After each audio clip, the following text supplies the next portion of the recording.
Now, David Cameron has ordered an urgent investigation into British involvement in a bloody attack on a Sikh temple in 1984.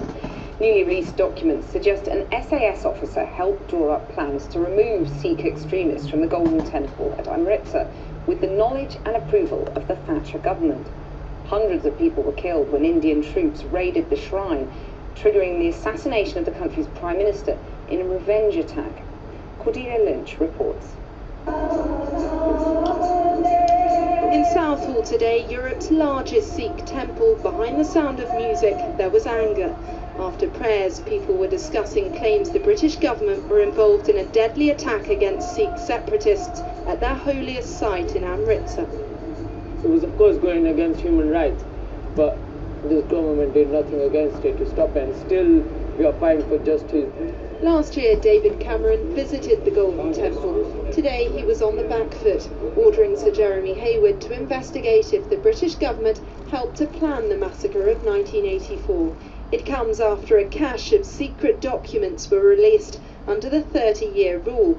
One letter from the Foreign Secretary's office states the Indian authorities sought British advice to remove Sikh extremists, and a plan was drawn up by an SAS officer with the approval of Margaret Thatcher. Now that the cat is out of the bag, I think the only thing that British Sikhs will expect is full disclosure. They can't cover this up again, and I think the Jeremy Hayward route is probably the least the government should do. I think we probably need a statement in the House, we need a proper inquiry, and we definitely need all the documents that are around this issue in the public domain.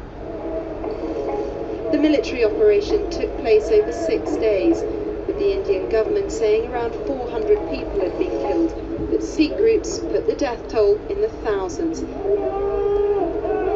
led to mass protests here.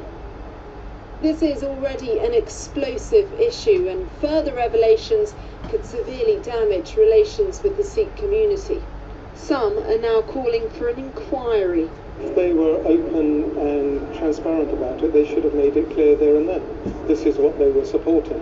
So why they kept it secret is precisely because they were concerned that they weren't able to be open and share it with their constituents or with the people at large. And now that it has come out, it is very disappointing. I'm happy that the Prime Minister has made a quick response to it, but I certainly think an apology from the British government is one that is due. But it's not known whether the plans allegedly drawn up by the SAS were actually used, and an apology may be some way off for an atrocity that resonates with Sikhs across the world.